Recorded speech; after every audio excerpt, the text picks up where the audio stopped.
പരിമല തിരുമേനി ഒരു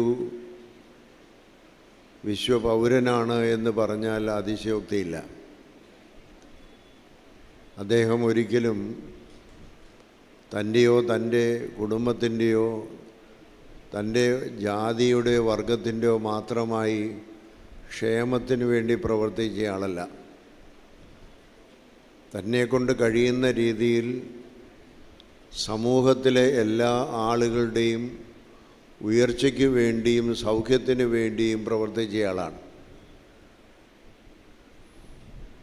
കുന്നംകുളത്തും അതുപോലെ തന്നെ തുമ്പോൺ പ്രദേശത്തുമൊക്കെ മസൂരി വ്യാപിച്ചപ്പോൾ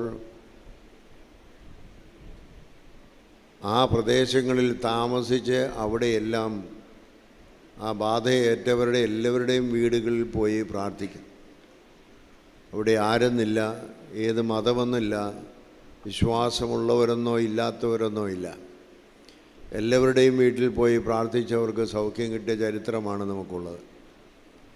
അതുകൊണ്ട് തന്നെ ലോകത്തിലെല്ലാ മനുഷ്യനെയും ഒരുപോലെ കാണുന്ന ഒരു വിശ്വപൗരനെന്ന് ഞാൻ വിശേഷിപ്പിച്ചത് അതുകൊണ്ടാണ്.